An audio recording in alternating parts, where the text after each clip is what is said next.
So today we're talking about like what makes people stop content and like what makes you potentially stop the scroll, whether it's like video, text, etc. I have some things that come to mind, but do you guys have anything that, for example, maybe like stakes comes to mind? Like if you have like really high stakes, I'm probably more apt to watch something if you're about to lose some money or gain some money.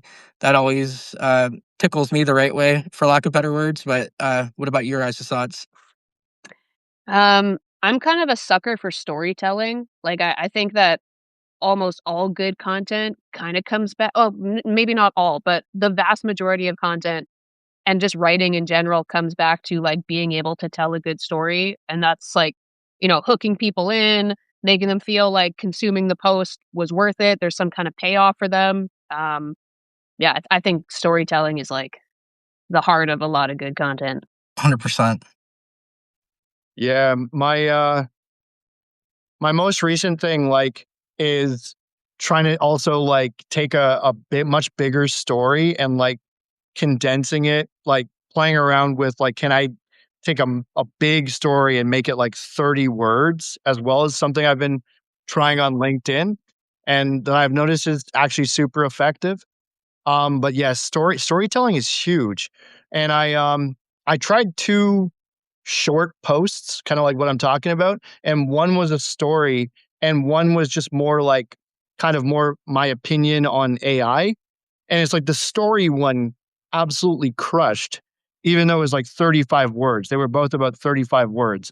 So yeah, storytelling, because people are interested, they're just interested in people, right? So Yeah, I and think that maybe that relatability that maybe they see themselves in the story somehow, and they're like, "Oh, if Mike could do something really cool, like live in Colombia or whatever, maybe I could do something interesting too with my life." I don't know. Maybe there's some aspects of that.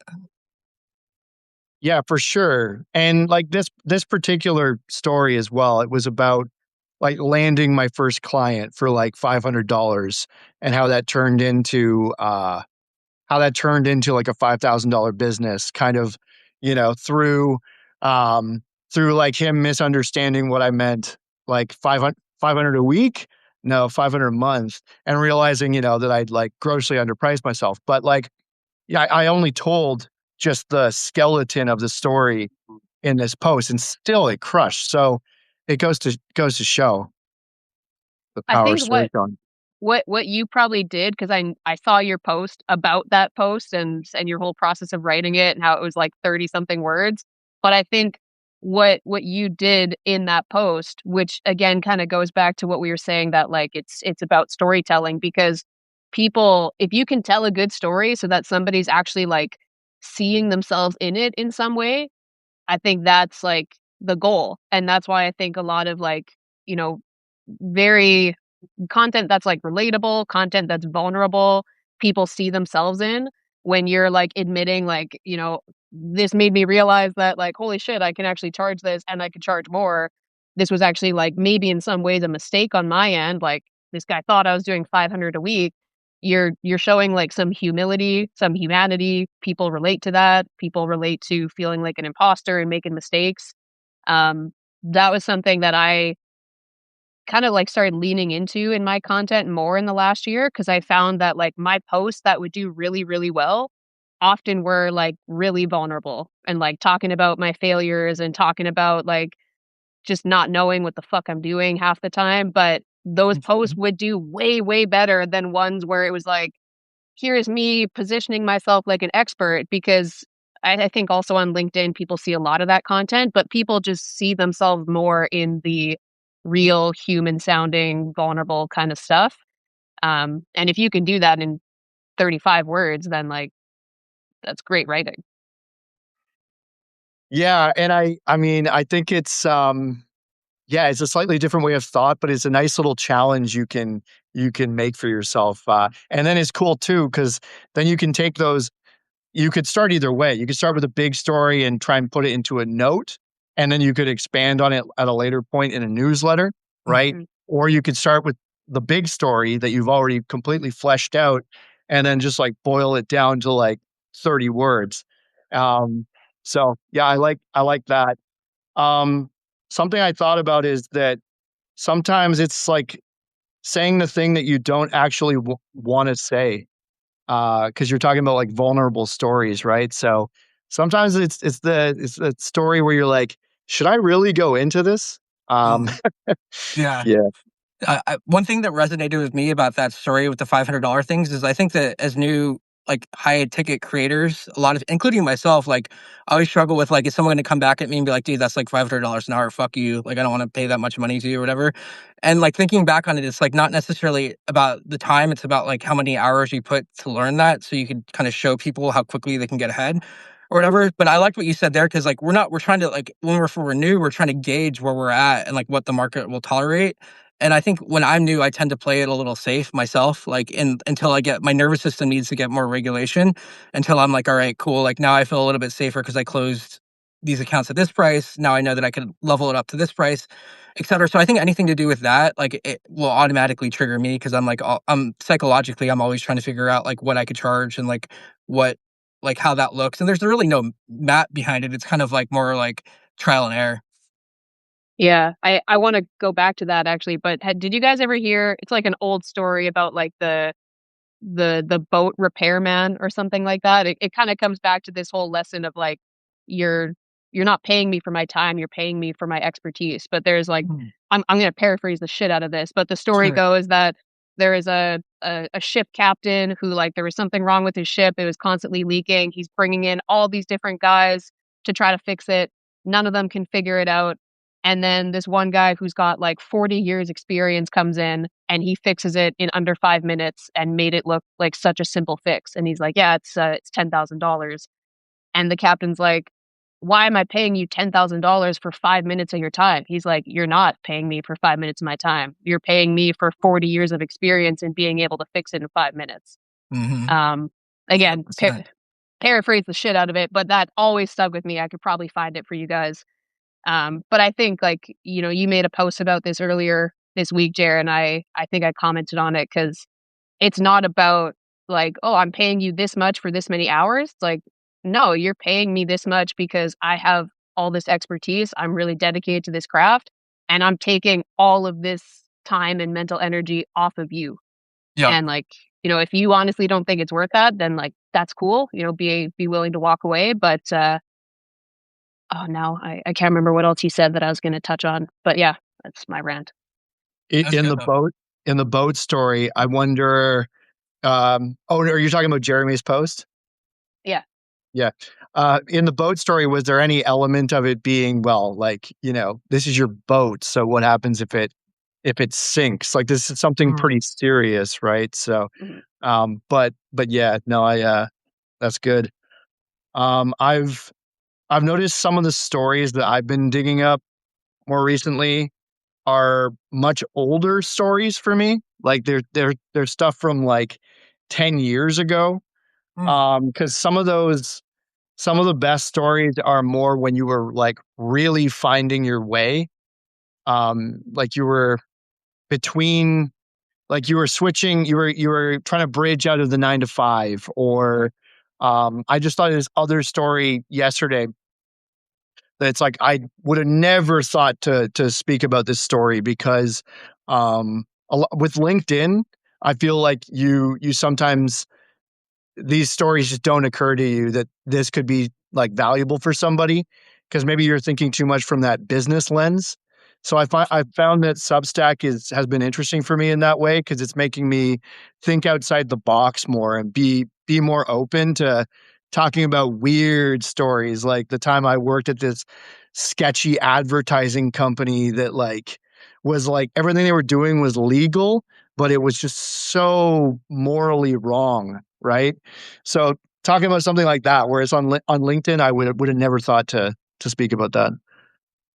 Yeah, I think it's because Substack probably has more depth than LinkedIn. Like everyone, I feel like on LinkedIn is like kind of scared and ever playing it scared on the timeline because there's like I think we've talked about this before. There's too many people that are like either investors or your clients, or there's too many people of interest that make it so that you can't really talk properly.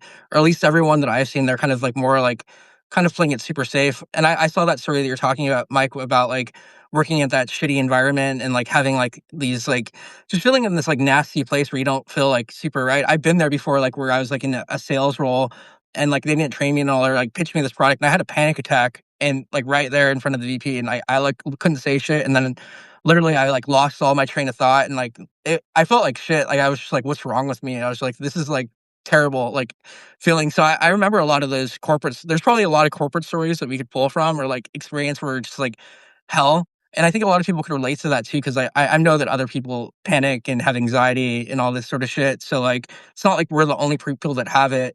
And then I think on the other side, you always just see all these people talking about like, I don't know, I just made like $8 million on a Saturday, and all this other shit, and you're like, oh fuck, like that is just so far ahead from where I'm at right now that it doesn't relate either. So it's kind of like a nice balance, I think, when you see people that are just normal and real, that are like coming into it with like normal, not crazy things, but just aspirational, but not so far ahead that you're like, oh wow, I can't relate to that.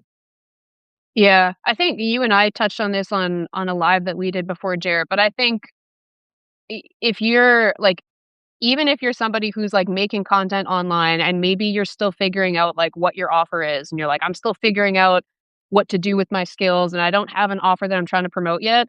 I still think that even if you're not making content around your offer, you can be making content around like your character. And like, you could talk about experiences you've had or like what you learned in different sales roles. And you're just kind of showing people like the way your mind works, the way you approach business, the way you approach life. Because as you start making more content, and then when you put out an offer, there's probably a lot of people that will want to work with you, not necessarily because they think that you're like the best in the world at this skill, but because they're like, hey, I see you're offering this and I've been following you for a while and I really fuck with the way you approach business. Like Yeah. they see your character because people care about that just as much as they care about the skills that you bring to the table. So I think there's something to be said for sharing that content about like things you're learning, lessons you've learned in business, like being a little bit vulnerable with it and like talking about your mistakes because it makes people relate to you. And at the end of the day, people are going to hire your service, yes, but they're hiring you first and foremost. What other things Yeah. like going back to just like, does it have to be like a big, it doesn't seem like it has to be a big monumental story. How do you go about remembering some of these stories from the past, I suppose? Like is there like you kind of just like ask your higher self, for lack of better words, like, hey, like tell me some stories from my past and let them bubble up or whatever, or is there like actual, like how do you guys go about thinking about it? And what's up, Jack, for being on the call? We appreciate you.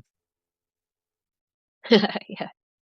For But me, a lot of time, it's like it's epiphanies, man. Like, they like, lately, it's been epiphanies that come to me, and it's like, "Man, yeah, like, I would've, like, never thought, or I haven't thought about making turning this one into a piece of content," right? So I've been going, like, a little bit more into, like, left field, with and digging up stories I just, yeah, haven't touched on yet.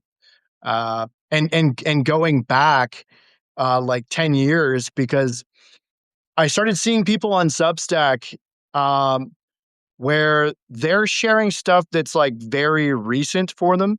Like, they're going through different struggles and that right now, and I'm like, yeah, to talk about that particular phase of my journey, I'd have to go back like 10 or 11 years.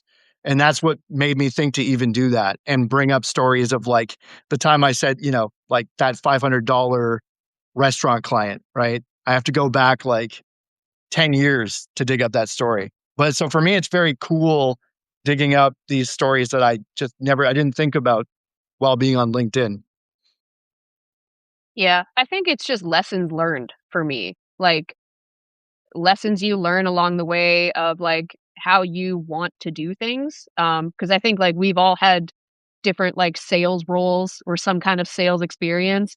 And this is funny that you're talking about epiphanies, Mike, because I feel like I had an epiphany about this yesterday, and I was like, oh, there's a story to tell here somewhere. Haven't like totally fleshed it out yet, but I think that being in some kind of sales role does teach you manipulation in a way. Like you learn if you want to get really good at sales, you have to kind of start learning about like human behavior and tone and energy and how to talk to people and how you say things.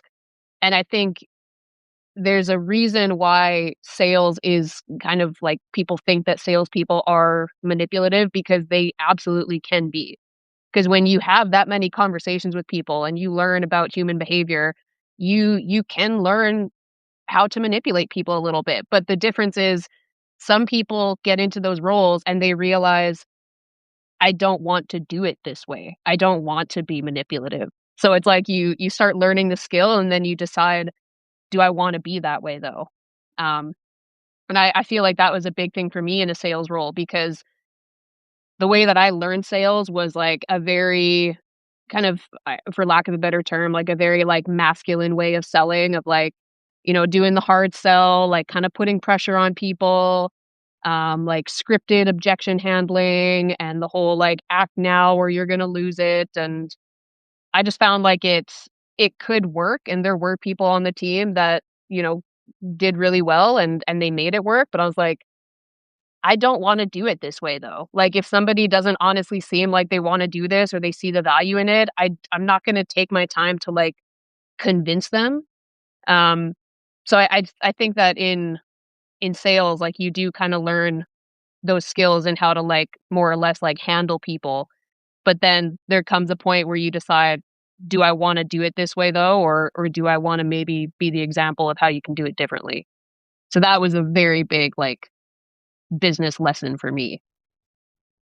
That's actually what my story, the one I'm probably going to turn into a newsletter like today, that's what that story is about, because I started at this sketchy advertising company, and like literally the sales manager at that company would tell the sales reps, like, be an asshole to the gatekeeper, do whatever it takes to get through to the decision maker, like it, like, and I'm not exaggerating at all. He like literally said, be an asshole, be rude to them, whatever, right? Um, and I'm like, I'm not gonna hang around here, even if there is this big promise of like high commissions and stuff like this. And the the thing that was sort of that completely flipped it for me was there was one day where they played this call recording for us, and they're like, okay, like they wanted to like mock this CEO on the other end of the call. They're like, you guys have to hear this. This guy was such a loser or whatever, right? And they play this call recording, and it's like this nervous sales rep that they'd had like maybe a couple months prior or whatever, and she's pitching this CEO, and he says to her after her pitch, and I used to also recommend just like absolutely just blast the decision maker or the CEO on the other end of the line. Like, don't even let them speak, just like 60 seconds, whatever, just pitching, not asking if, they're interested in the service or anything like that. And so she goes through it. And at the end, he's like,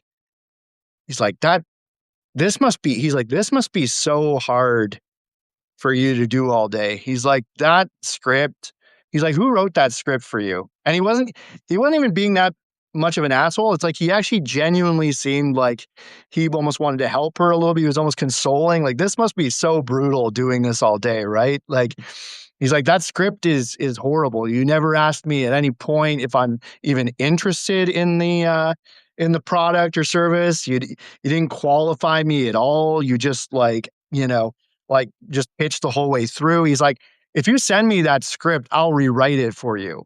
Like, but he was so kind of like calm, cool, and kind of like nice about it. Like, regardless, I'm in that moment. These guys are like, yeah, like what a fucking loser this guy. Like, and I'm like, I thought to myself, I'm like, I respect the guy on the other end of this line more than I respect you guys, And after that day, I'm like, I quit. So that's exactly what that story is about, is that also the realization that there's companies who technically are legal, but they're just like so morally bankrupt that like you may, if you're in a position like that, or you start some role at a place, you might have to ask yourself, am I morally okay with continuing in this job? And that's what it was for me. So I can't work with companies like that. Sorry, and this truck just pulled up behind me, so I'll get off here in a second. But in Mammoth, I was there last weekend, and this reminded me of just like kind of offers. Like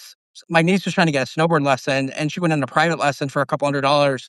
But then Mammoth's like, oh, private lessons like 1,000 or whatever, and we're like, oh, that's too expensive. Just not going to do it. But it made me think like it's not that Mammoth is like gutting people. It's just that they're higher end. They're going after that higher end market, and you don't have to pay for it. But it just made me think that there's always going to be like different price levels of things. Like we were talking about before about like morally corrupt companies, and I just don't work for companies like that anymore. Or that's why I work for myself because I don't want to have anyone with a quote over my head telling me that I have to go do X amount of things and just not wanting to do those things. But going back to the Mammoth story, it just reminded me that like you can really charge whatever, and then just people will self-select in or out, and that's something that I'm struggling with too, or learning about. Like it's okay to charge a high ticket price. It's just a matter of like who you're positioning it to, I suppose.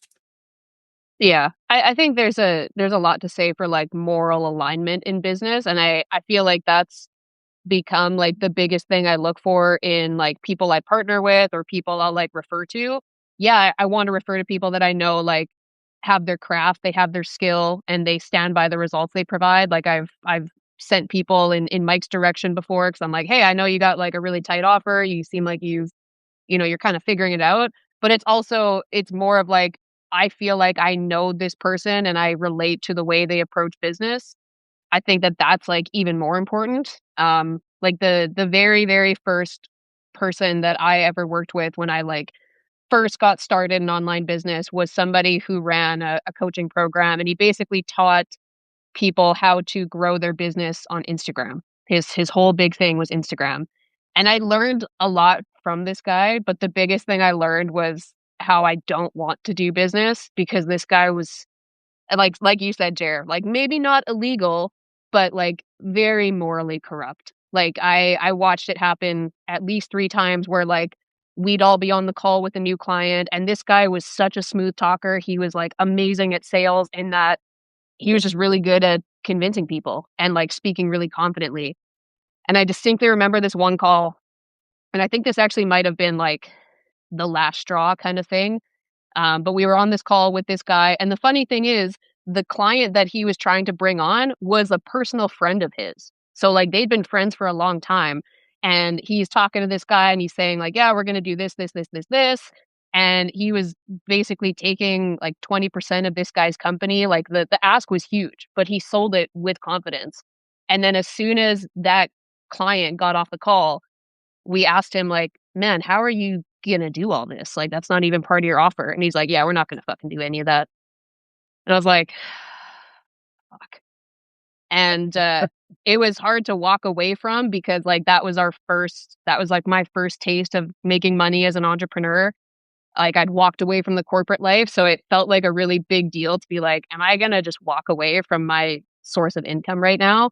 But I just kept thinking, like, I wanna, like, build a business and I wanna make content and, like, I don't wanna put this on my name for people to know that I work with people who I have to believe your reputation is gonna catch up to you, man, and I don't really wanna be in your circle when it does. So, yeah, that, I think you gotta find people that, yeah, like, have some kinda skills or, like, are working on something.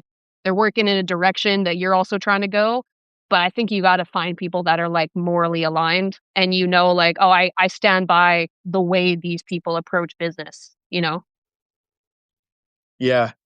The 3 of us are pretty lucky when you think about it because we joined, Dakota's program, right?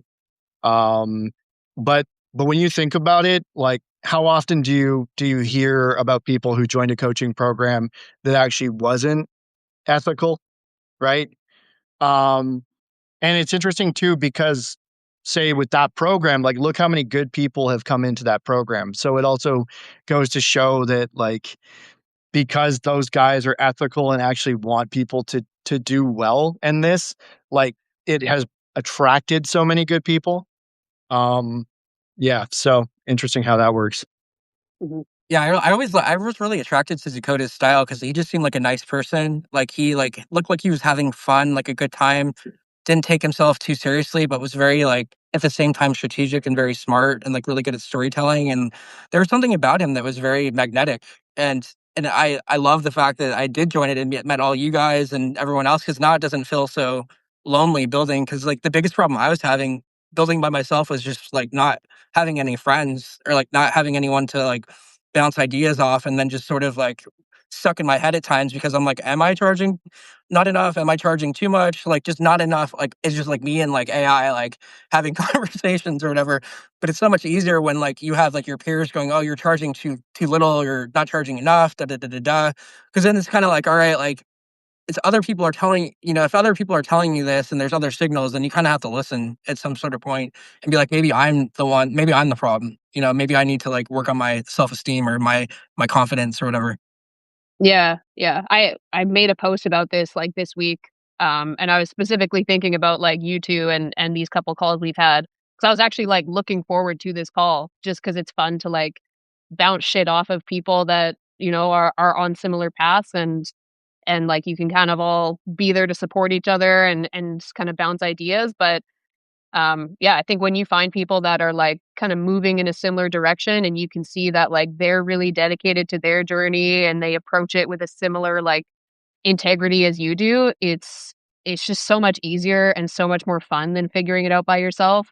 Because I think there's so much in business that if you are taking that route of like, I'm just going to figure this out on my own, there's just so much like overthinking that comes with it and like imposter syndrome. And sometimes all you need is to hear another person say, like, oh, yeah, we're doing something similar. Like, this is what I'm doing. This is what I charge for it. And it just gives you that context to be like, okay, so I'm not too like out to lunch with with my offer then. But that was actually one of the things that I thought of when I was like thinking about this call that I thought would be cool to ask you. And maybe this is like a good segue into what we plan to talk about today. But when it came to like building your guys' offers that you guys have now, how did you what was that thought process like in determining how much you wanted to charge for your service? Well, yeah, for me, and it's interesting too. Yeah, the idea of not having a community at this point is kind of almost a little strange to me. Yeah, because I've just had community now for so long. Obviously, Growth Ghosts has been a big part of that. But even before then, when I was in restaurant marketing, there was different programs I was in, or I had different buddies. Like I took this one guy under my wing, and then like he kind of became my like unofficial business partner. We were never like business partners, but we would just do so much work together. Um, but yeah, for me, in terms of like pricing for my ghostwriting offer, I guess it was a lot of it kind of came from the community, understanding what you could charge and that kind of thing. Uh, yeah. So yeah, how about yourself? For me, I backed into it, I suppose, by like, all right, like if I can, I don't want like more than like 10, say clients, 10 or 15. So each of those clients needs to be like at least $1,000 or more, say 1,000 to 1,500 to 2 grand or something like that. Because at the end of the day, like I kind of like, I don't want to be in a situation where I'm grinding the shit out of myself, like white knuckling it to get my job done. I'd rather have fewer people that are more committed, that are fully showing up, that are like really going to rock it. And I don't necessarily think that it's a amount of hours that you're spending with them. It's just the amount of like, I don't know if they're gonna get like 36 videos in like 6 months or whatever. That's a transformation where they're like, okay, now I feel comfortable on video. And I'm okay if they like walk away at that point. And like I'm not trying to like have them for a customer forever. I'm down if they want to stay on board, and some of them will stay on board. But I'm also okay with like doing like 6-month contracts and like kind of transformations in that way. I think it'll work out that way, but for me, I think it's kinda like this balance of, like, enough money where I'm, like, fully supporting myself and living a really nice life, but at the same time, also, like, not killing myself to go and deliver a million different things. Because I think it could be really easy, like, I'm not really in the ghostwriting business, but I could see it getting really easy even in my business. Okay, like, 6 videos is not enough, I need to do, like, 20 or whatever, and then all of a sudden, I'm just, like, competing on, like, how many videos it is instead of, like, alright, like, the is visibility a $100,000 problem? Is it $1 million problem? It's probably a $5 million problem if you have the right person in front of you, right? It could be more. It just really depends on like who you're talking to and like what like who the, and what fields they're playing in essentially. So like I started thinking about like Dakota brings this up all the time. Don't work with rope people. And I think a lot of the times when you're new, like you'll take whatever you can, and you should take whatever you can. And I worked for free in the beginning to like do like my first couple projects. But now I think I'm getting to the point where I'm like, I'm trying to get from a place of less fear and a place of more abundance and a place of like more like, all right, I don't need that many people. I just need the right people. And they'll also get better transformations, I think, if you're dealing with the right people. Yeah, I think it's for me, it was kind of a combination of understanding like the market value of the services you charge. Because obviously I don't think that you should look at what other people are charging and then be like, oh, okay, I'll just charge less because then that's just a race to the bottom.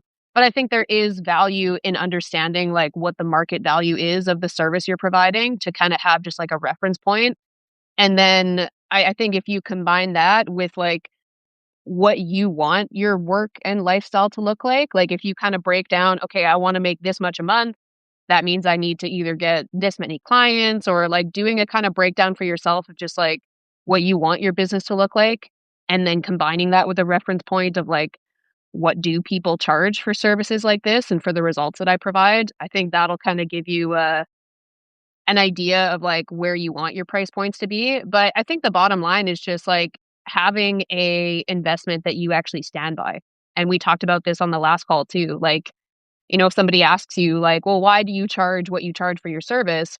Being able to just give them straight up reasons like, yeah, because I put this much energy into it. I don't know. I'm blanking on different reasons right now, but I think if you combine those two things, like a rough idea of market value, and then what you want that work to look like how many clients do you want to work with at a time?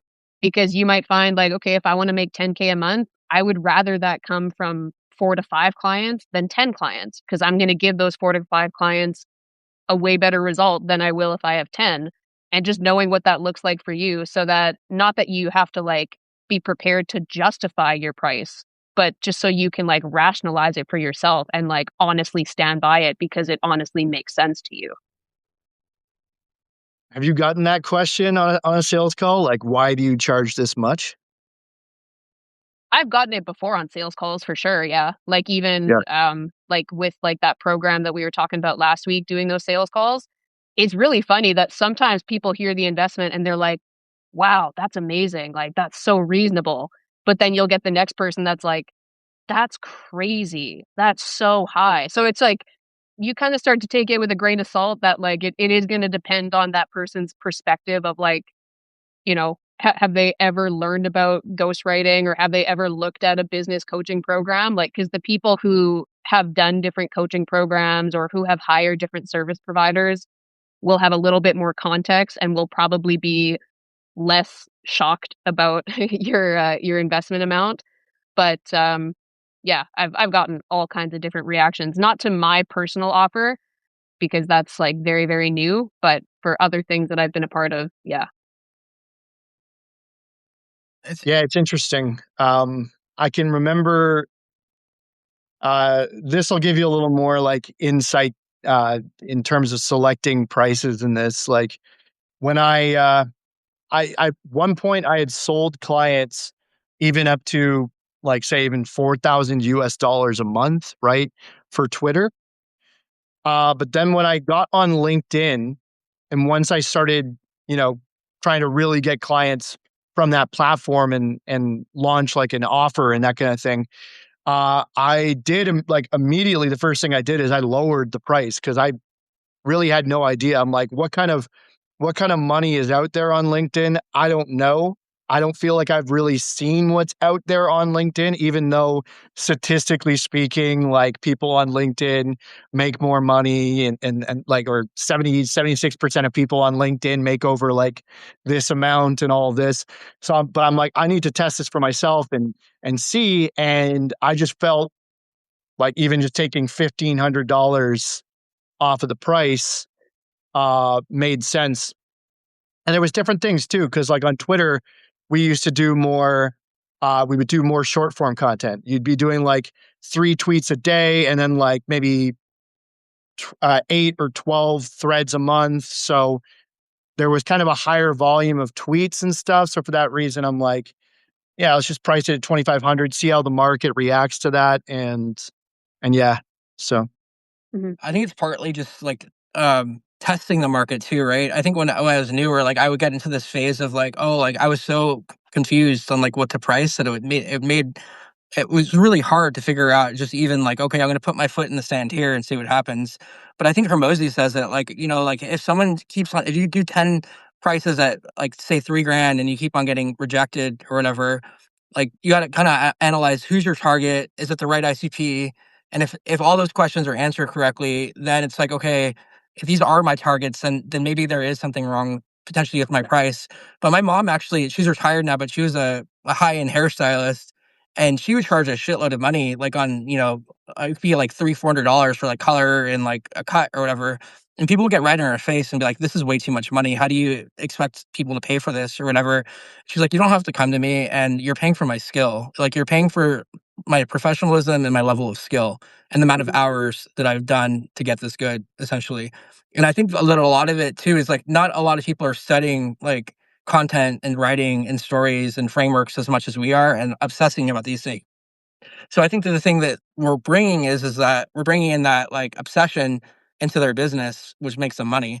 So I think that they're not going to be nearly as good at it as us, unless for whatever reason that's what they do or enjoy doing for a living, which that's our business.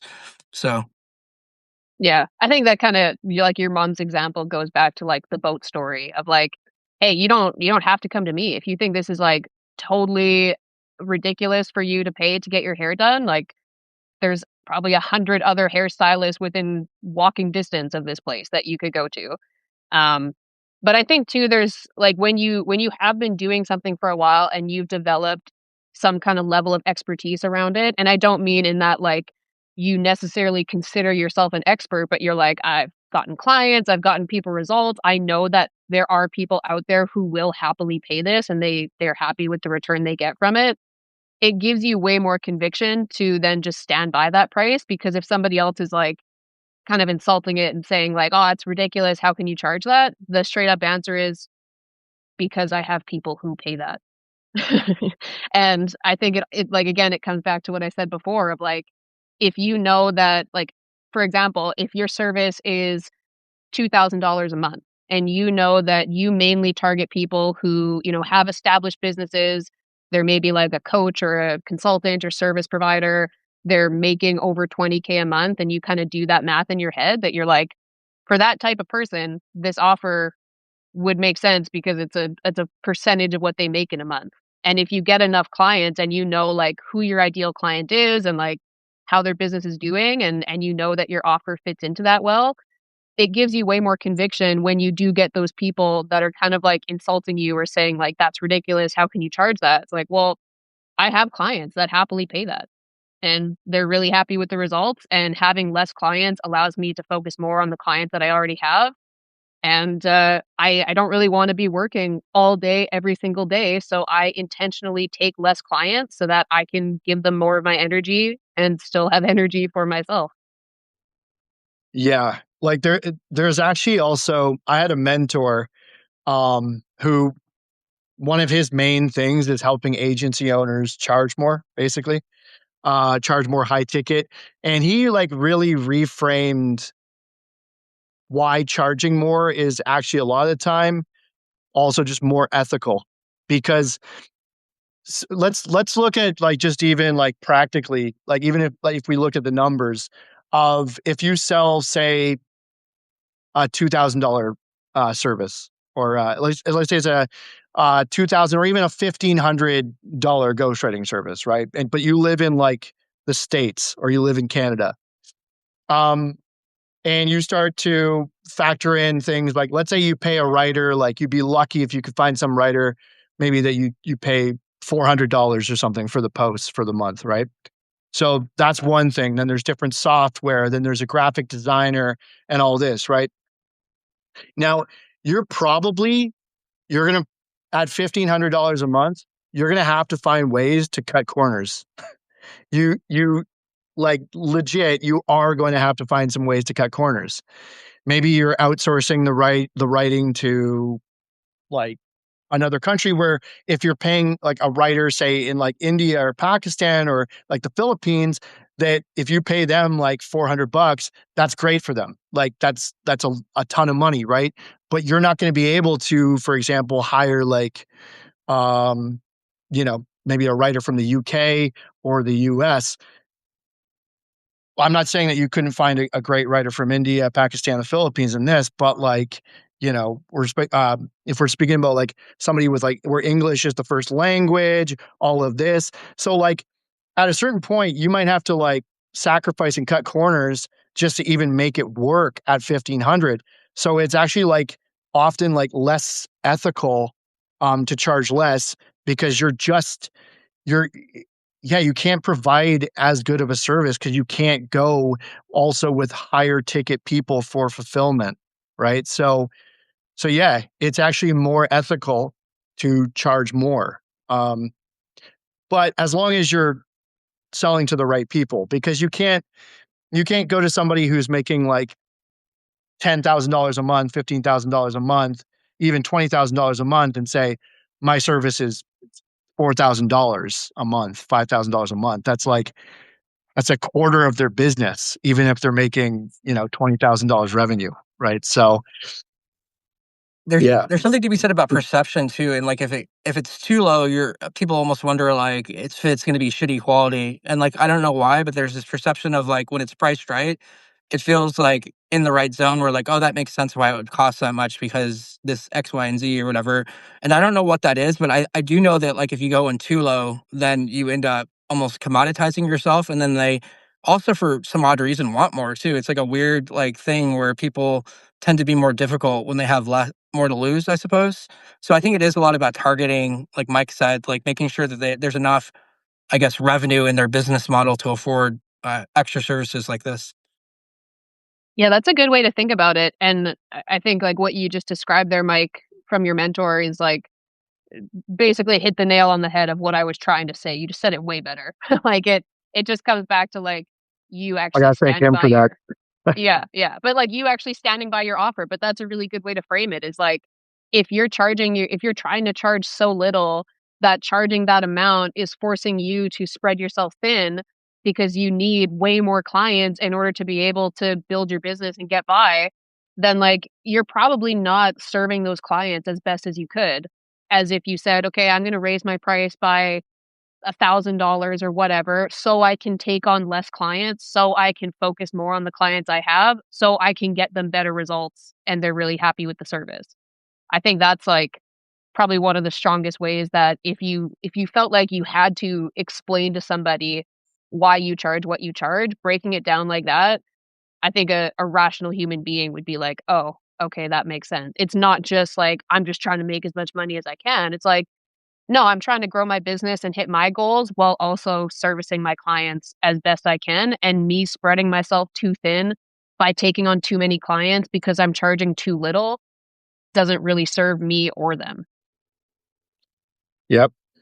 And there's some clients where you realize once you get into the engagement further with them, you realize, oh my God, I should have charged this person so much more because she's now he, she, they, them, doesn't matter. This person is texting me every single day with questions. And I'm thinking about this one particular client that I had where I was actually having one of my best months in business ever, but I had like just a such a motley crew of different clients. I had like to get to like that whatever like 20,000 a month or whatever. It was like I had a $1,500 client, I had a $2,000 client, I had a $2,500 client, I had a $3,000 client, and then all together that got me up to there. But like, yeah, I had one of the clients I had was this woman. She was like, she's paying me $2,000 a month, and she was texting me almost every day, like 5 days out of the week. Every day would be another question. Oh, the VA, the VA's like the comments sound AI written, or like, are we targeting the right people with the connection requests? Like always another question, another question. She was nice about it. She was lucky that she was nice about it and always professional, but it's like, are you serious? Another question? Yeah, that actually does scare me about some clients. And You actually kind of made me realize, I don't know, Mike, you made me realize that I could fire them too. Like, I don't necessarily have to work with them. So that was kind of like my pressure release valve. Cause like in my mind, like, I'm like, I want to stay away from those types of people, but you can't necessarily know what you're getting into. But I guess it does give me solace to know that I can just fire them if I really need to. Not that I want to fire anyone, but if they're going to be a pain in the ass and kind of like make it so that they're doubting, they're you had mentioned it, I think, on our last call. If people let you cook, you're gonna do so much better. But as soon as they start like wanting to like be the sous chef or whatever, and then like question everything that you do or whatever, then it starts becoming very taxing. Yeah, and there's kind of two types of people that can be like that. There definitely are those people that think they know better and they will kind of more or less try to like tell you what to do, and those are the people that I think are easier to fire because you're like you just they don't have like respect for your work or what they've hired you to do. But then you also get the people like one of the pieces of advice that I got very early on from my mentor was never take somebody's last dollar. So if somebody is like real broke, then they might unintentionally be that client. And like this might have been the situation for your client, Mike, because if she was really polite about it, she probably wasn't trying to be like, hey, you're doing this wrong. I know better. But she's paranoid because she's got that like, I really need this to fucking work energy. And those people are also very hard to work with. I would say in some ways even harder because you like feel bad for them and you want to do well for them. But if somebody's Yeah. got that energy of like, hey, I'm like questioning everything because like I'm just really worried about this not working, and they're hitting you with like a million questions, it's not that you're like, hey, stop asking me questions because I don't want to explain this to you. It's okay, I'm getting kind of concerned about the amount of questions you're asking because I'm getting the feeling that you really don't trust that I know what I'm doing here or that this is going to work because you like really desperately need this to work, and like I'm not here to take your last dollar, man. Like, you know? Yeah, it was, well, first of all, you kinda hit the nail exactly on the head because that is pretty much exactly what was going on with her. Like, Yeah. she had this whole, like, book launch and all this, and she was like an executive leadership coach, but she wasn't doing the executive leadership coaching anymore. She was mostly focused on this book, and, like, a book launch, that's, takes a lot takes a lot to do that, and she didn't even have the book yet, right? So it was all this, like, preemptive sort of, like, brand building and all this, so, yeah, this is probably why she had so many questions and why she needed it to work so bad. Uh, yeah, and the weird thing is too, like, I believe that she actually really did see me as an expert. Like, I have an email screenshot from her where she said that she was like over the moon happy with the content and all of this, right? But she still had all these like little tedious questions, right? Um, yeah. What do you guys think about? I've been thinking about this a lot lately about like scarcity mindset and abundance mindset. And I think that when you're in sales and high ticket offers, you kind of have to have that abundance mindset. Obviously, like after your basic needs are met, it's a little bit harder when you're not making enough money to cover yourself and like you're scrambling. And I get that. Like do whatever you can at that point to make shit happen or whatever, like until there's a baseline. But I think after that baseline's there, you really owe it to yourself to like just charge what you're worth and find the people and being okay saying no. And you never know too, because people could be trying to like fuck with you on the price just because that's how they are. They're just negotiators and they like getting in your face about like fucking with you. And I've had people like that in my life or whatever. Well, they'll try to like get you lower on the price for whatever reason just because they like to negotiate. So thoughts on that, like on like just more of like a abundance mindset. I know that you guys probably have it as well, but like I have to go back and forth and remind myself to have that. So Yeah.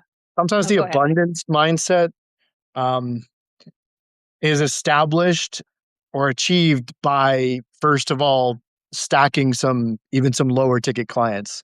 Is We kind of talked about that on the last call a little bit, but it's like kind of like what you were saying in the beginning. It's like, yeah, if you need to just go out there and it's like it's your first go trading client or if it's your first video client or whatever, it's like, yeah, take that $1,000 per month client, right? 1,000, 1,500, stack a few of those before you immediately just start trying to charge like $3,000 out of nowhere, right? I don't care how many life coaches you hired and stuff like this. Like you're probably you'd be probably a lot be a lot easier for you to mentally feel okay and comfortable with those numbers, those higher ticket numbers, if you've like worked your way up and kind of feel like you earned it more. And it's easier to have the abundance mindset when you're actually in abundance, even if that is like for lower ticket clients at like somewhere between $1,000 and $2,000 or something. Yeah, I'm a very big believer in like the energy that you put out is the energy that you'll get back. So like I feel like I had a scarcity mindset for like probably the first couple years of online business because like you just start to see money differently when you're like trying to make it on your own and you become like fully in control of the amount of income you earn. I think a lot of people's like limiting beliefs around money start to surface when you start to work for yourself. So that's kind of like a journey in itself. But I think that ultimately, like an abundance mindset, like the simplest way to put it is just knowing that there's almost an endless amount of money in the world and there's almost an endless amount of opportunities. And I think when you kind of step into more of like a growth mindset of like, okay, what can I learn from this? How can I move forward? Okay, that thing didn't work, but like I took something from it. And you always start to think of like how everything you're doing is kind of just helping you on your next step. I think that's like the segue into an abundance mindset because it's really like you've said it already on this call, Jeremy, like when you know that like, okay, if this client is just awful, I could just let this client go because there's an abundance of people out there who need what I offer. I think it's really hard to instill that in somebody who's like barely making rent this month. Like I Yep. think there are people who have a scarcity mindset because of where they are in life. And obviously, you know, everybody's got their shit, but I mean, I've also talked to a lot of people who are in a situation like that where they're like, yeah, I'm like paycheck to paycheck right now. But like, I literally was on a call this morning with a guy who's fucking 19 years old. He was in and out of the foster system, like never met his parents. He's 18 and he and his girlfriend like have a baby. And like, so in many ways, he's had like a tough life. You know, he has a lot of reasons why he could make excuses for, you know, why he is where he is or whatever. But probably at the most growth-minded 19-year-old I've ever met. 'Cause he's like, "Yeah, I've tried some different things and like, you know, I definitely got scammed on one thing, but you know, that's my bad. I should have researched them more and like I know that I'm going to do this even if it takes me 15 years to figure out how to build my own business. Like I'm down to do that. Like so what? I'll be, you know, 30 something. I'm good with that. I just want to learn and I don't want to get scammed again." And like he just had like an epic amount of like self-honesty and self-responsibility for a 19-year-old, and I was like, "Fuck yeah, man. I'm so stoked for you." But he said like I'm paycheck to paycheck right now, like we have a baby. I would love to, you know, marry my girlfriend and I just want to get us out of this situation. And like he even though he was in a scarcity place, you could tell that he had, maybe it happened recently, but he had a growth mindset where he's like, I know I can do this. I know there's money in the world to be made. There's people I can help. I just need somebody to show me how. And I think that's kind of the difference when you see that there's opportunity and you see that you can just learn how to take a piece of it. Because I think when people have a scarcity mindset, it's you can kind of see it because they'll say things like they say things that make it seem like there's a limited amount of money and like they can't get any. And that's just not the truth, you know? Yeah. Mindset, I think, is also not like it's not some fixed thing. It's not like, "Oh, yeah, I once had, like, a really good mindset, and I'm just gonna continue to have that, like, forever." It can really fluctuate, like, I can think, like, myself, like, there's times I've had a better mindset too. Like, I'm not saying my mindset is, like, bad right now, but I've had, like there's been times I've been, like, so in abundance, right? Where that's all I see is opportunity, opportunity, opportunity, right? And that's just the only thing that exists in my mind is just how much opportunity there is out there, right? So, yeah, it's not something that is, like, fixed. It definitely fluctuates, right? So it's something you definitely have to like work at and sort of remind yourself of as well. But that that guy was 19, right? Mhm. I think that kid's going to be massively successful I think because so too. at 19, just thinking that way and like being like ready to like join a coaching program, even though like you're paycheck to paycheck, and even though like he's got this like girlfriend, they're about to have a kid and all this, like in a way, like I almost think that that's kind of an advantage too, like because that might be the thing that actually pushes him as well. Uh, so he's going to be like pretty set up, and yeah, it could work out really well for him. So did he join the program or He did. Yep, he did. Nice. cool? The one thing that I'm realizing too is that like I feel like I'm kind of like in the valley of entrepreneurship right now. I haven't quite like made it to like where I want to go yet, and I'm in like this zone where like you could easily starve out and die, for lack of better words. Like, because like it's like a lot of people quit here because it's like the feedback loops aren't quite there yet. A lot of people don't like instant gratification and all these sort of things. And I know from like learning music and all sorts of other things and getting good at snowboarding, there's a certain level of discipline and like hours that need to happen in order for you to get like these results that happen way later. So the way I'm kind of looking at it now is like when I do start making a shitload of money, I want to save a lot of it and invest most of it so that I never have to worry about money again. I'd like to get to the point where I never have to even work again because I have so much money in investments that I don't have to work and I choose to work because I want to help people. I'm not at all close to there at all yet, but I realize that like I don't want to be one of those people either that starts making a shitload of money and starts blowing it all on stupid shit. Like I'd rather like I have land in like Asheville, North Carolina that I bought that I'm going to be building a house on and like things like that. I'd rather build assets and like accumulate Bitcoin and things like that and then become wealthy, not because I like need to flex on people, but just because I know how shitty it is not having money and not being the type of person that ever wants to be like, hey, I need help or whatever. Like I hate asking for people for help. So to me, I think that it's a good reminder, like when you're there to like really, at least the way I'm thinking about it is setting myself up for the future to like never think about that shit again. And like I even did some like DMs yesterday, I did like 15 DMs yesterday, 15 the day before. And those are like really hard because like at the end of the day, you don't know if they're gonna work, they're draining or whatever. But I think that it's to some sort of degree, you kind of have to have that discipline when you're building. And I'm getting there again, but it's always kind of like a constant like reevaluation of things. And I got a little hangry yesterday because I didn't eat and I wasn't completely taking care of myself. By like 2 o'clock, I was like, "Fuck, I'm grumpy right now. I need to make myself like a protein shake or whatever." Because like I think I get into that zone of just like wanting to like go go go and like getting into like and getting into like my groove or whatever. But I also need to learn how to like sit back and take care of myself so that I'm optimizing my brain. Your brain runs on glucose or whatever. So I'm not giving my brain enough fucking fuel. And of course I'm gonna get grumpy and have limiting defeating beliefs after something like that because I'm not taking care of myself. But back to the main point of like I look at this valley right now as like not like a place of like it is the place that I'm trying to remember so that when I do start climbing, that I don't forget where I came from, essentially.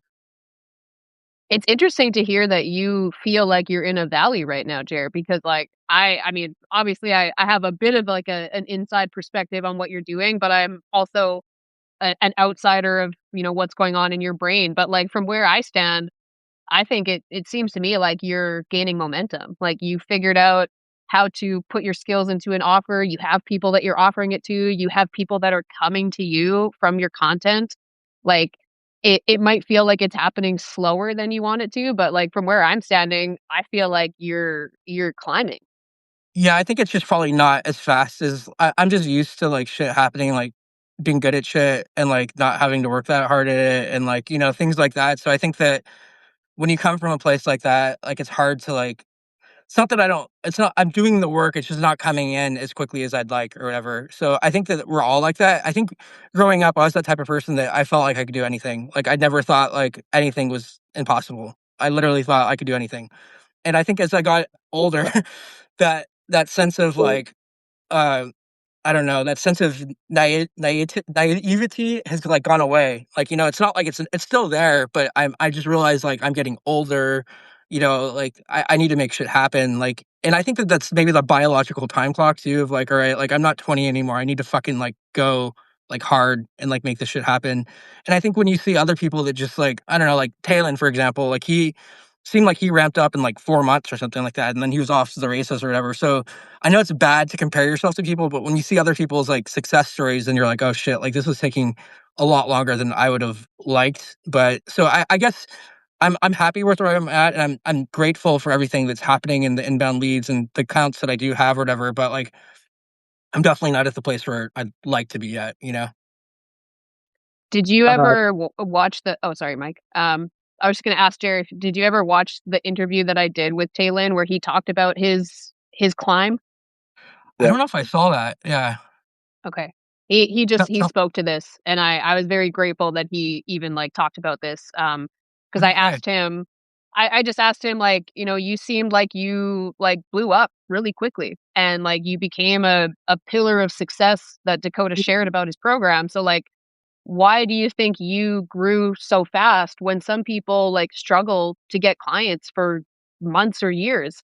And, he was like, "Yeah, nobody's actually asked me to explain this before, but I just got very lucky." Like, he's like, I did work hard and I worked smart and everything, but I also got lucky because Dakota just, for whatever reason, just took me under his wing and was, like, funneling clients to me. He's like, I didn't really have to work to get a client for, like, the first, I think he said, like, 18 months in his business, and that, like, really catapulted him. And again, like, not that he wasn't working hard, he was doing this around a full-time job, but I thought it was cool that he was willing to admit that and be like, "I got way more lucky than most people do, and, like, that was a big part of my success." So, like, people shouldn't look at my story and be like, "Well, I must be fucking up because I'm not blowing up like Taylin did," because, like, you need the whole picture, you know? Yeah, I watched that video that you're talking about, and I also really like that he actually answered that honestly because, I mean, even from a positioning standpoint, he could have been like, "Yeah, I just grinded it out, I just learned how to write content that generated inbound leads." And that, that would have been the positioning angle since they're selling like, a ghostwriting coaching program to just make it sound like you just grinded it out. I learned how to write lead generation content, and then the leads just started flooding in. But he was like so honest about it. It's like, yeah, I got referrals in this that set me up for like the first year or whatever, right? So yeah, I remember that video. But man, Jeremy, you made me think about like how delusional you are sometimes even as a kid in this. When I was 12 years old, I was so into basketball. I actually wanted to play in the NBA. and I like honestly, even though I probably knew it was a long shot or whatever, um like I wasn't telling myself that that's not possible because, you know, I'm like a 6 foot tall white dude. But yeah, and like I was good at basketball, but I was, not incredible, right? But yeah, I wasn't telling myself that, right? So yeah, you need that and maybe that also says a little bit about who I just am as a person. I think you need to be a little bit delusional, man. I think you need to be willing to take a risk and shoot for the moon or whatever, right? And yeah, and not just like look at what other people around you have done, like look past that. Because yeah, if you just look around like your most tight-knit group, depending on where you are, you might not have any examples of people who have like gone above and beyond and actually achieved something great, right? So it's good to be delusional. Yeah, I know my dad, like, grew up poor and, like, he's actually exited, like, multiple businesses and, like, went from being, like, not making any money to, like, having, wealth. So it's really interesting because I 'cause I'm around people like that, like, my own parents, like, didn't have anything. So I think that their mindset did kinda stick with me to some sort of degree, like, you can get whatever you want just as long as you're willing to like work for it and work, I guess, smart about it psychologically and figure out like some of your limiting beliefs and make it happen. So yeah, I'm still there. I still have that in me. It's just a little bit more, I've been beat up a little bit more over the years, like fired and laid off and things like that. But I'm also glad that one of my lifelong goals was to get out of that system. I know Mike's been out of it for a lot longer than I have, and I respect that. I don't know how long you've. It sounds like you were probably in some sort of career before Kelsey, and then kind of switched into online business a few years ago yourself. But like, I think that in itself was like a goal of mine, just because I didn't feel safe in that system, and I didn't really feel like it was like a good system for me to be in, like emotionally and psychologically. So I'm glad that I got out of that system and kind of off like a completely different path now, where like our like we can make as much money as we want. Really, it's about really how much we're willing to work and put in, and then like figuring out like what works for us and how we're gonna actually go out and do it. I actually think that's one of the most unfortunate things that happens to a lot of people when they go from being a kid to being an adult. Obviously, there's a lot more like responsibility you get put on your shoulders when you like now have a place that you need to pay the bills for, or you start having kids and you're like, I'm responsible for taking care of these other human beings. Like we definitely get more responsibility stacked on us, but I think it's really unfortunate how a lot of us kind of lose that like childlike optimism and that childlike curiosity. And I feel like that's something I've actually been working to like re-inject back into my life. And it's part of the reason why we called the brand Inspired Idiots, because I think like if you look at people who have been really successful or who have like achieved some kind of crazy goal, that a lot of people would have looked at that goal and been like, oh, that's unrealistic. Like you're probably not going to do that. Like, yeah, everything's unrealistic until you see yourself do it. But I think you kind of have to, like Mike said, you have to be a little bit delusional and just have that kind of mindset of like, yeah, I've never done this before. So like it does feel unrealistic in a way, but I know that it's possible and I know people do crazy shit all the time and I have to just be willing to approach it like an inspired idiot and just know that like I'm gonna feel like I don't know what I'm doing, but I'm just gonna let that inspiration or those limitless possibilities kind of carry me. And yeah, I think we kind of lose that as we go from being kids where like I want to be a rock star or NBA or astronaut or whatever. And then eventually over time we kind of like we think our dreams unrealistic. We fall back on our plan B. We take on debt and school and responsibilities, then we just kind of like stay there. But I think for people who are entrepreneurs, you almost have to have a little bit of that like delusion of like, no, I can create something different. Like I can define what realistic looks like for me. How do you guys feel about like plan A versus plan B? Because something I just thought about there is that I think I've always been a plan A guy, even though, because I just talked about like the NBA, right?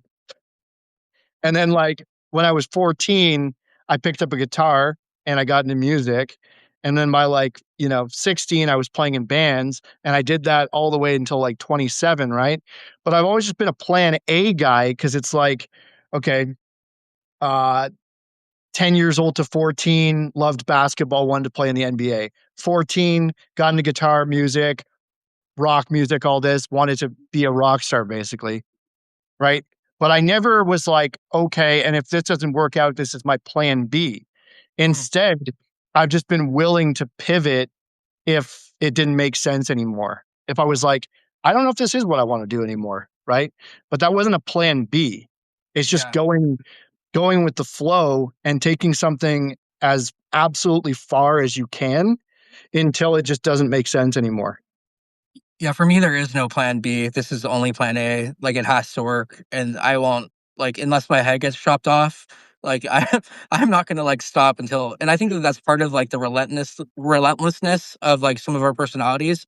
Like, I'm not gonna give up until there's no giving up. Right? I'll figure it out. I know that about myself.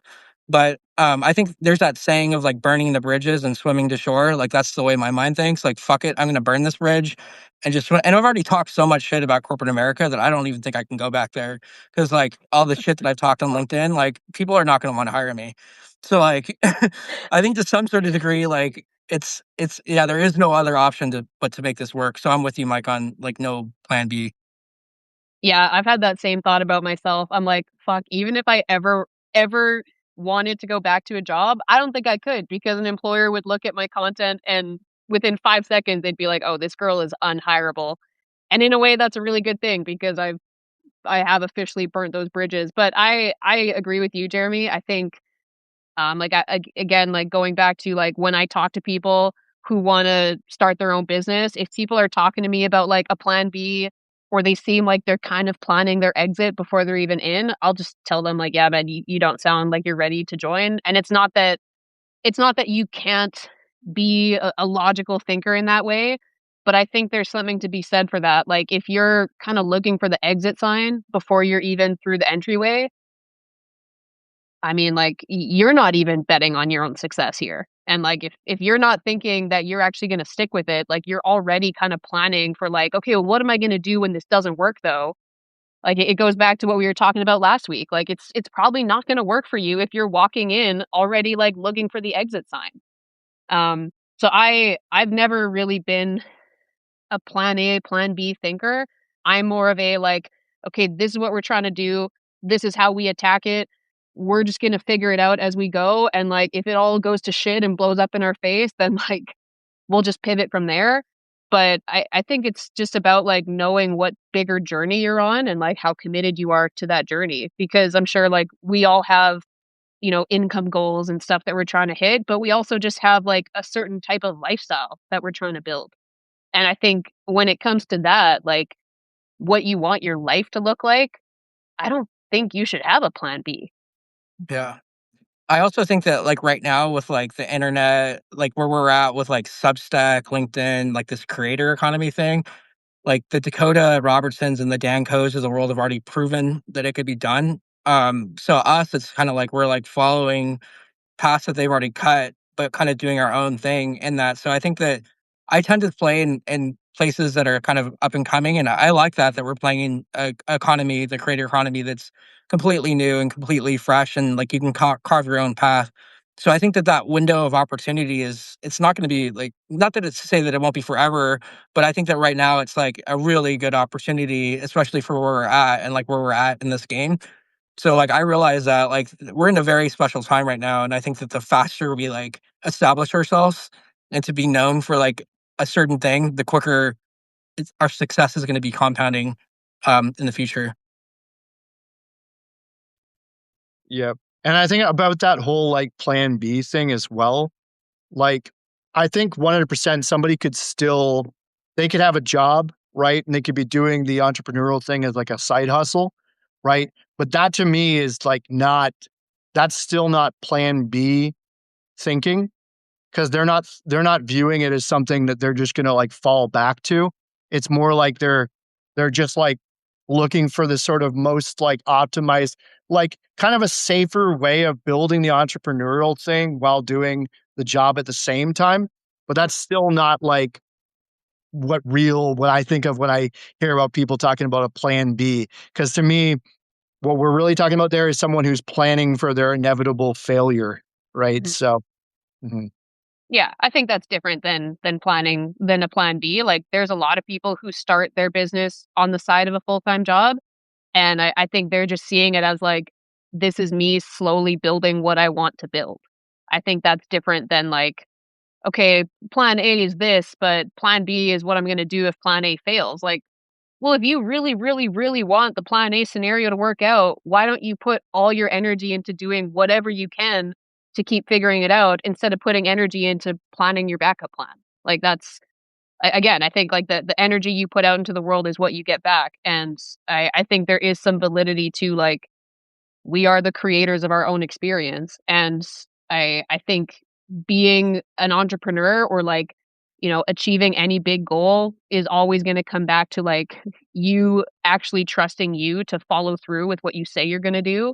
So if you're saying like, yeah, I want this life, I want to make my own money, I want to be able to travel, I know I want my life to look like this, then you need to trust yourself that you're actually going to hold yourself accountable to getting there. Because if you don't even trust yourself that you're going to figure it out, then that's probably where the plan B planning is coming from.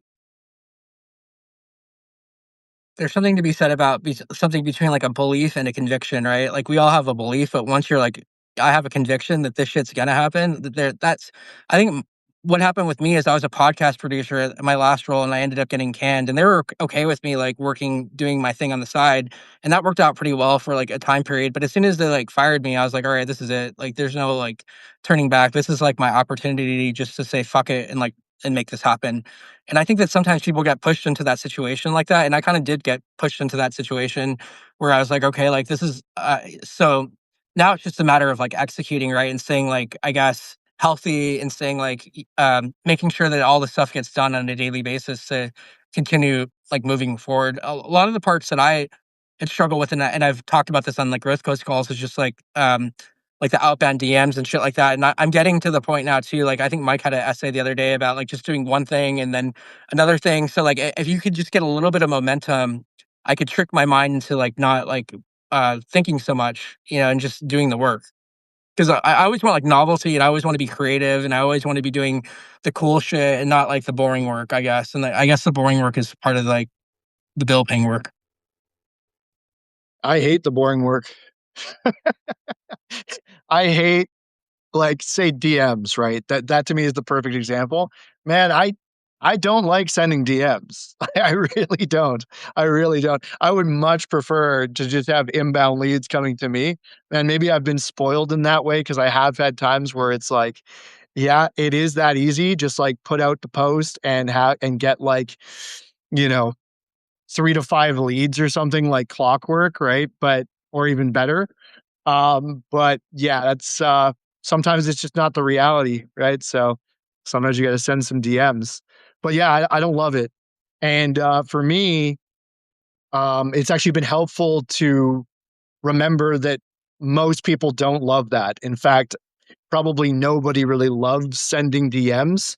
Um, so yeah, it's helpful to remember, yeah, nobody really likes this, man. So just do it. Okay. I don't know why that works for me, but yeah, just remembering that there's probably nobody out there that loves this. So it's just something you're going to have to do. I have a different perspective on prospecting.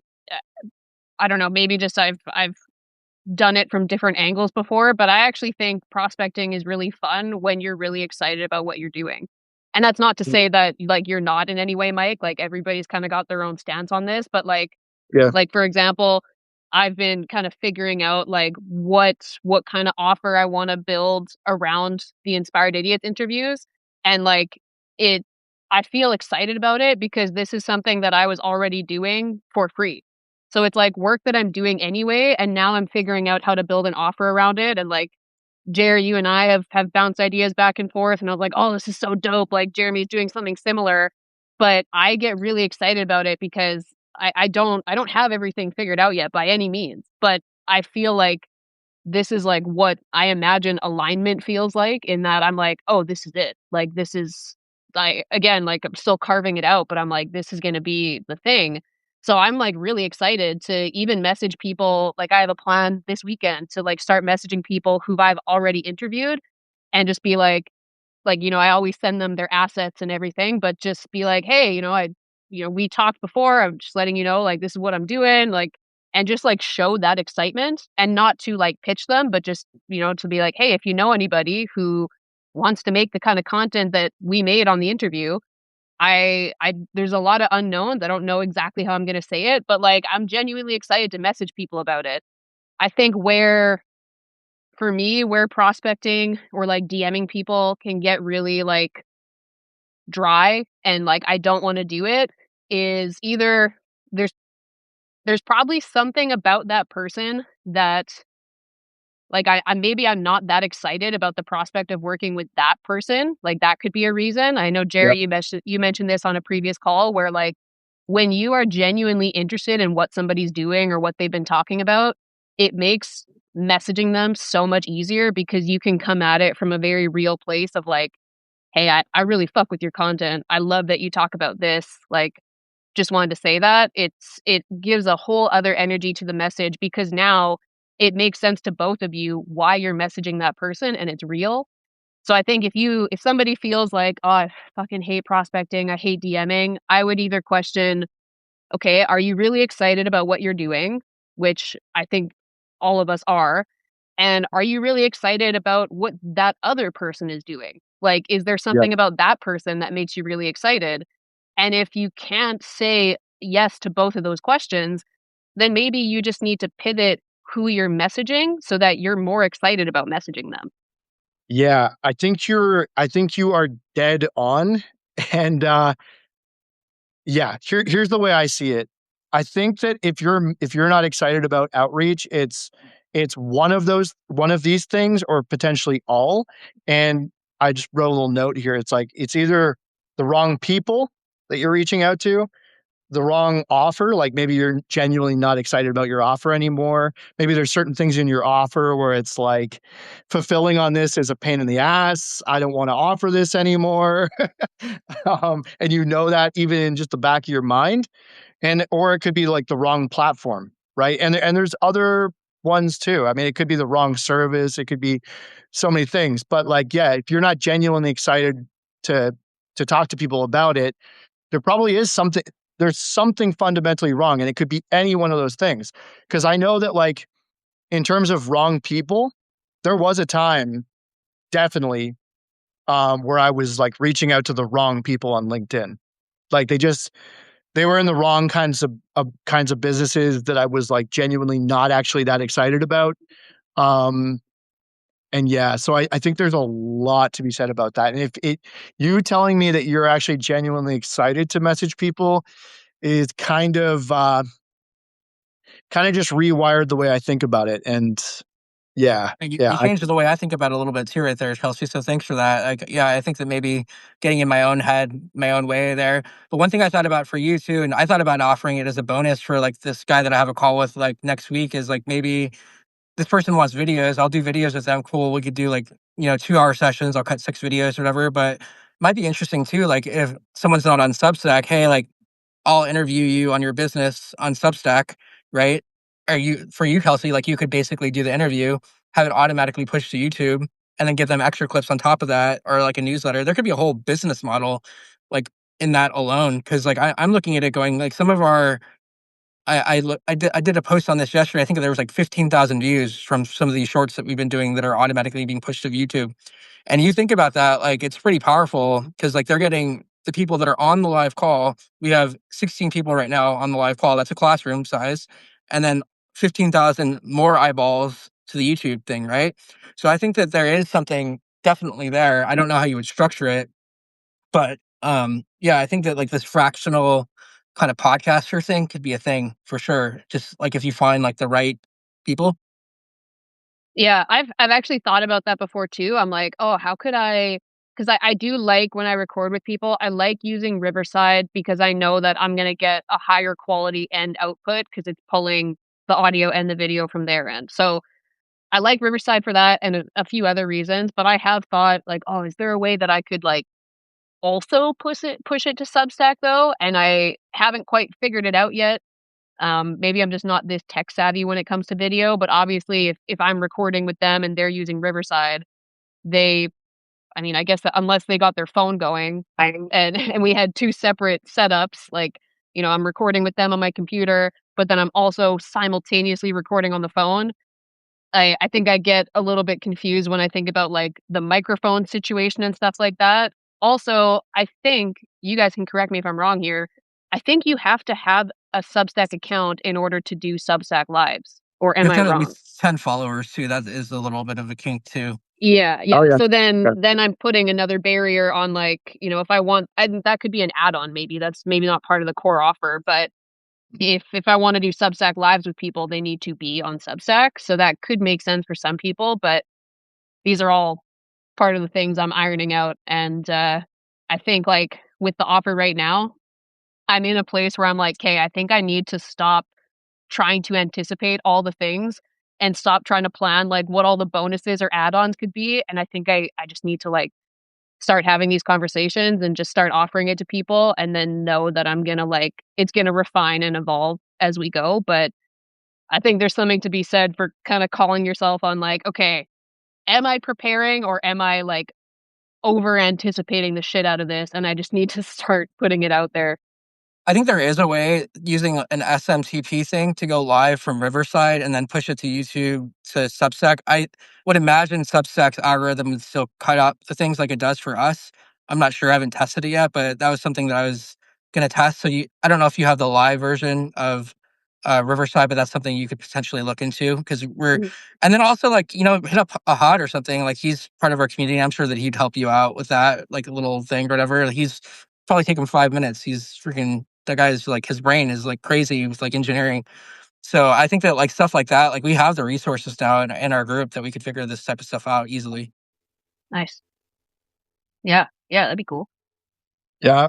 Sometimes I'm almost surprised that there hasn't been like some super agency just created like out of the community we're in. But it tends to not work like that, right? It'd be too many cooks in the kitchen. Uh too many Maybe it'll people be us. getting, yeah, who knows? I was thinking though, sometimes it's about going back to like a minimum viable product. Like even though you've been in the game maybe for a while, it's about like, yeah, what's the simplest form of this product, right? And not worrying about like how many different bonuses or extra features you're going to include and all this, right? Because yeah, when my agency was kind of at its peak and stuff, the service I was offering was so like robust and stuff. We were doing like commenting for the client, connection requests, all this stuff, right? It's like quite the production. But a part of me, I think if I'm thinking about getting excited about sending DMs again, part of it would be like simplifying my service.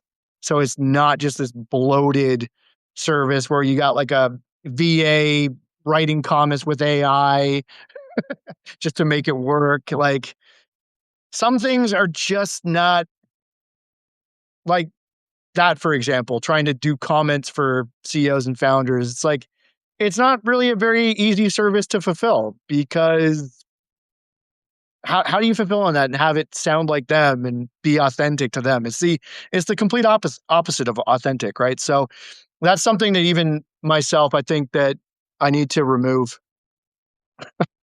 Yeah. Yeah, it seems hard. Um, Yeah. I, I got about 10 more minutes, so maybe you guys want to go live again next Friday at the same time? Is that good for you guys both? And if so, Mikey, feel free. Actually, for We could do me, for me, it probably won't be. It won't be. But maybe we could do it. Want to do it Thursday. Do earlier in the week? you want to do it Thursday? Thursday, I got a flight. Wednesday? Yeah, maybe like Tuesday or Wednesday. Yeah, I'm down. If you guys just message me in the group chat after this, and I'll set up the time on Wednesday, whatever works for both of us. And then thinking on what you guys want to talk about next week, is there anything in particular? I mean, maybe we could talk a little bit more about your offer if you want to, Kelsey, because I think your offer is interesting. And I don't know. I think that figuring out how to price it is all. I'm curious to see how Mike would price that because, like, I don't know, like, how I would price that either because it seems like you don't really have anyone to look at. Like, that's the problem when, like, you're doing cool shit. You don't really have anyone to go look at and, like, go, like, study. I don't know of anyone that's really doing that. I don't know if you would be okay with doing that yourself too, Kelsey, like talking about it. Yeah, I'm down to talk about. I mean, I know going into the call today, we had a whole plan for talking about content and like how you pick good clips and how you pick good content, and then we just talked Not about what we all talked this about other at all. shit. But I feel like it was a good call. I got some good stuff out of it. I feel like we'll get some good clips out of it. So that's awesome. But yeah, I'm down to do it next week and talk more about content and building a content offer and how you decipher good content. Um, and yeah, I could do Wednesdays are usually pretty good for me. So Yeah, just let me know whatever time works for you guys both, and I'll get it set up. But yeah, I'm going to actually meet up with this lady that already kind of like confirmed that she's going to work with me on some videos, and I'm just taking her out to lunch, like using the old sales hat from back in the day of like, hey, like the law of reciprocity, like, hey, I'll buy you lunch, and I don't really give a fuck if she doesn't show up. I mean, if she doesn't like become a client either, it's just like I just know that like if you lead like with the right thing, she already wants to work with me or whatever. So it's just more of like just like a nice thing to do. I suppose, but it's a weird thing too, though, because like I feel like I don't know if you guys are like super social, but like that it takes a lot of energy for me to go out there and do that for whatever reason. When I'm in the moment, I'm fine, but the thought of the meta is always fucks with me a little bit, like the thought of being social and all that shit. Even though I'm a social person, but just going out to like I don't know, like a networking event. There was one networking event like earlier last year that I went to. I drove all the way to Long Beach to meet this lady, and then I left after like 5 minutes because like I got anxiety and just didn't want to be around like a bunch of people I didn't know or whatever. So It's always so much better when you actually get into the situation. Sometimes you have to go force yourself to do something like a networking event, right? It 100%, it's that, like, you gotta force yourself to do it, but then once you're there, you're like, "Okay, this is sweet." But yeah, good for you, man. The in-person meeting, just like the good old days. yeah, no I love it. kidding. Well, anyways, I'll let Dolomite say bye to you both. I love it. He was on the whole call. He was. Wow. All right. Well, I'll see you guys on Wednesday then. All Awesome. right. All Thanks right. for See you guys. joining, everybody. Bye. Bye. Bye, everyone.